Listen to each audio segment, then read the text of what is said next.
मान की देहली को अपनी राजधानी बनाकर इस नई पांडवपुरी को उसी समय की सभ्यता का केंद्र बना दिया गया था।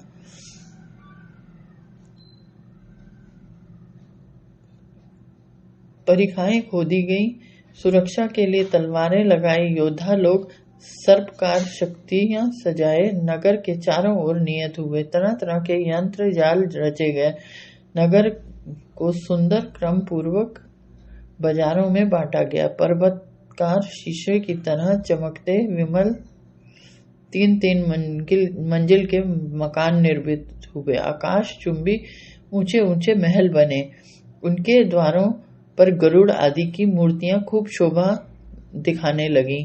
स्थान स्थान पर बावलियां और सरोवर खुदवाए गए, उनके चारों ओर पुष्प वाटिकाएं थीं, जलीय प्राणी किलोल कर रहे थे, कृत्रिम पहाड़ बनाए गए, सुंदर कुंज निकुंज सजाए गए, वनों से घिरे ताल आदि बनवाए गए, सड़कों पर और उद्यानों में वृक्ष लगाए गए, दिग दिगांतों के वणिकों की कोठियां खुली, सब प्रकार के शिल्पकार बसे, वेद वेदांग के जानने वाले और देश विदेश की भाषाओं के विशेषज्ञ, आर्य संस्कृति के सुरक्षक ब्राह्मण लोग अपनी सरस्वती मंदिरों सहित विराजमान हुए। राजभवन के मोहल्ले की विशेष शोभा इन्हीं से थी। नगर की स्थापना उस काल के ब्राह्मण प्रवर श्री व्यास जी के हाथों से कराई गई।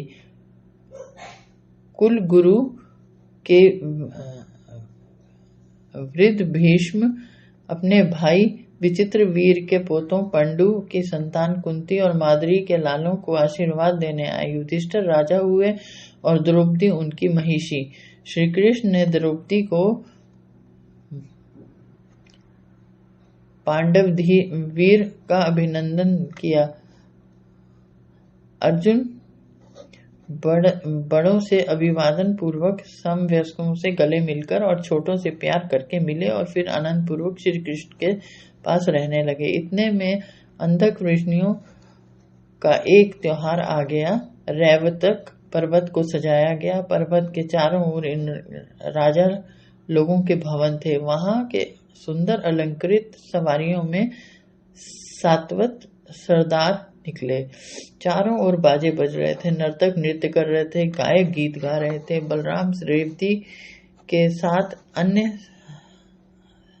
सात्वत लोग अपनी अपनी धर्मपत्नियों सहित चारों ओर भ्रमण कर रहे थे। गाने बजाने वाले पुरुष तथा स्त्रियां उनके पीछे पीछे फिर रही थी। कृष्ण अर्जुन के साथ लिए इस मंगलोत्सव का अवलोकन करते फिरते थे। श्री कृष्ण की बहन सुभद्रा अपनी सखियों सहित मौज मंगल मना रही थी। अर्जुन की दृष्टि जो ही उस पर पड़ी, ये प्रेम पाश में बंध गए। कृष्ण ने भाव भंगिमा से जान लिया कि अर्जुन का हृदय अब अपने काबू में नहीं रहा। उनकी दृष्टि उत्सव में न जाकर एक ही दृष्टि बिंदु पर पड़ती है। वे हंसते हुए बोलते हैं, तीर्थ यात्रा में भी काम के बाण चलते हैं क्या? इच्छा हो तो पिता से बात करूं। सुभद्रा कुल भर की प्यारी लड़की है। अर्जुन ने आंख झुकाते हुए कहा, सबकी प्यारी यदि मुझे प्यारी लगे तो इसमें कौतूहल की क्या बात है? और यदि मनुष्य इसे प्राप्त कर सकते हो तो मैं इसे प्राप्त करने का प्रयत्न तो करूंगा ही। कृष्ण बोले, क्षत्रिय कन्या या तो स्वयंवर में जीती जाती है या उसका हरण होता है। स्वयंवर का क्या फल होगा, क्या शर्त रहेगी, किस बात को पसंद किया जाएगा, कुछ ठीक नहीं। तुम सुभद्रा का हरण कर लो।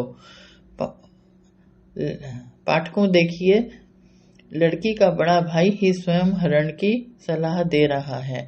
यदि हरण बलात्कार होता और इसमें लड़की की मान मर्यादा का भंग संभावित होता तो संसार भर की नारियों में मान रक्षक कृष्ण अपनी ही बहन की मान मर्यादा के पीछे लट लेकर क्यों पड़े थे? यह तो जैसे हम एक बार ऊपर कह आए हैं कि अर्जुन को अपनी प्रार्थना सुभद्रा के सम्मुख रख देने का अवसर प्रदान करना था।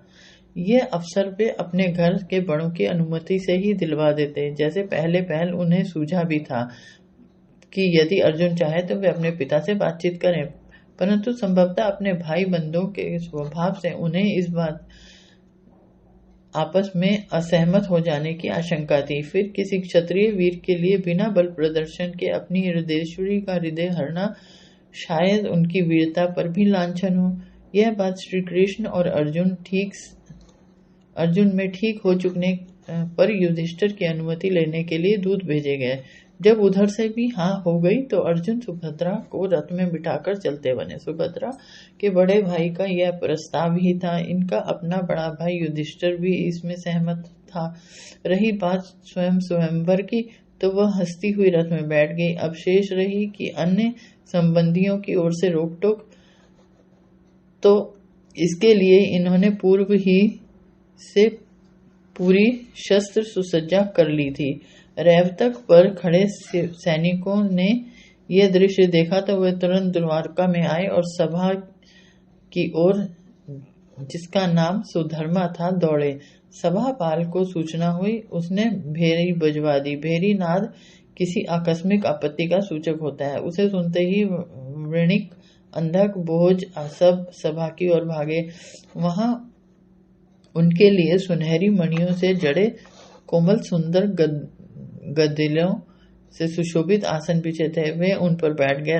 सभापाल ने विचार का विषय प्रस्तुत किया तो झट से उनकी आंखें लाल हो गई। एकदम धनुष, बाण, फरसे, कवच, रथ, घोड़े, रण सामग्री की तैयारी का हुक्म दिए जाने लगे। मानो अभी अकेले अर्जुन पर सारा का सारा वृणेंधक संग चढ़ाई कर देगा। कृष्ण अब तक चुप थे। बलराम ने कहा, भाई इनकी सुन लो, करना तो वही होगा जो ये कहेंगे। सब ओर से आवाज आई, ठीक है ठीक है, इनका मत जानना ही चाहिए। बलराम ने अब कृष्ण को संबोधित करते हुए कहा, यह सब स्वागत जो पार्थ महोदय का हुआ आपके कारण था, परंतु आपका सखा ऐसा कृतघ्न, ऐसा कुलागार निकलेगा कि जिन बर्तनों में उसे भोजन मिला उन्हीं में थूक गया। मुझे तो एकाएक ऐसा प्रतीत होता है कि मेरे सिर पर किसी ने लात मारी है, जैसा सांप के फन पर किसी की लात आ जाए और वह क्रोध में उन्मत्त हो जाता है। यही मेरी अवस्था हो रही है। यदि अब मैंने अकेले ही इस पृथ्वी को कौरवों से खाली न कर दिया तो मैं सात्वत नहीं। इस ओजस्वी भाषण का वृणियों, अंधकों, भोजों सबने समर्थन किया। अब श्री कृष्ण को उत्तर देना था। उन्होंने धौर्य से कहा, मेरी समझ से अर्जुन ने सुभद्रा और सुभद्रा के द्वारा हम सबका मान ही किया है। आर्य पुरुष न अपनी कन्या को बेचते हैं न दान देते हैं। राजकुमारियों का उपहार है वीरता। अर्जुन ने सुभद्रा का हरण से विरोधियों को युद्ध का आह्वान दिया है। अर्जुन अपनी अजेयता का सिक्का सुभद्रा पर बिठा उसके हृदय आसन पर गौरवान्वित है, विराजमान है। आखिर वह किसी छोटे कुल का तो है नहीं कि हम उसके हरण से हमारी कन्या का अपमान हो गया। भरत का वंशज है, शांतनु का प्रपौत्र है, कुंती भोज का दोहता है। इसके साथ विवाह होने से हमारी कन्या का अपमान कैसे होता है? अजय है वह, मेरा रथ ले गया है और शस्त्र आदि से सुसज्जित है। मेरी मानो तो बिना लड़ाई के ही उसे अजय मान लो। वह हमारी कन्या के अनुरूप वर है। तुमने बिना युद्ध के यह स्वीकार कर लिया तो दोनों कुलों की आन रहेगी और प्रीतिपूर्वक सुभद्रा और अर्जुन का पाणी ग्रहण हो जाएगा। यह विचार सबने पसंद किया। वृषणवीर स्वयं गए और अर्जुन को लौटा लाए। बड़े आदर सम्मान से सुभद्रा का उससे विवाह किया गया। अर्जुन की तीर्थ यात्रा अभी शेष थी। वे द्वारका से पुष्कर चले गए। वहां कुछ समय रहकर इंद्रप्रस्थ लौटे। द्रौपदी ने कटाक्ष पूर्वक कहा, जब नई गांठ बंधती है तो पुराने संबंध ढीले हो जाते हैं। अजी आप वहीं रहिए जहां आपकी हृदयेश्वरी है। अर्जुन उसे सांत्वना देकर नई बहू को ग्वालिन के वेश में घर लाए। इस वेश पर हम ऊपर चर्चा कर चुके हैं। सुभद्रा ने पृथा को प्रणाम किया। फिर वह द्रौपदी से मिली और बोली, रानी मैं तो दासी हूँ। द्रौपदी ने गले लगाते हुए आशीर्वाद दिया, सुभगे तेरा सौभाग्य सदा बना रहे, तेरा पति अनन्य जेता हो। अर्जुन के इंद्रप्रस्थ पहुंच जाने पर कृष्ण, बलराम और अन्य वृषण, अंधक और भोज वीर दहेज लेकर इंद्रप्रस्थ आए। नकुल और सहदेव ने वर पक्ष की ओर से बाहर जाकर इनका स्वागत किया। सड़कों पर छिड़काव था, ठंडे ठंडे चंदन रस की सुगंध उठ रही थी। अगर तगर तथा कर्पूर आदि जलने की महक का आनंद अपूर्व था। युधिष्ठिर ने कृष्ण और बलराम का सिर चूम उन्हें छाती से लगाया। दहेज के दो भाग थे, एक हरण, दूसरा पाणी ग्रहण। हरण श्री कृष्ण ने दिया, पाणी ग्रहण बलराम ने। हरण का सामान बहुमूल्य रत्न थे, वस्त्र थे, मथुरा की गायें और बैल,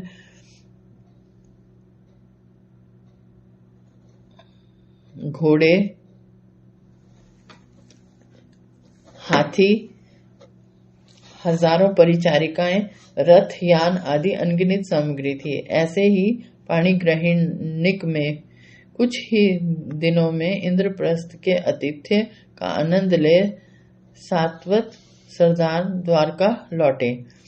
पांडवों ने इन्हें अनेक बहुमूल्य रत्न उपहार में दिए, जिन्हें स्वीकार कर ये अपने अपने घरों को वापस आ गए।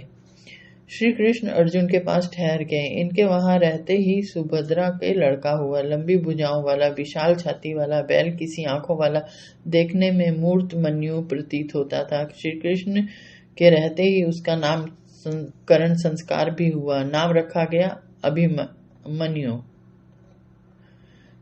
कृष्ण और अर्जुन उस समय के चोटी के वीर थे। अभिमन्यु में दोनों के गुण पाए जाते थे। अभिमन्यु जहां वेद वेता था, वहां शस्त्र ज्ञाता भी था और 10 प्रकारों पर उसका पूरा आधिपत्य था। अर्जुन को वह कृष्ण प्रतीत होता था और कृष्ण को अर्जुन, दोनों को उस पर बराबर गर्व था।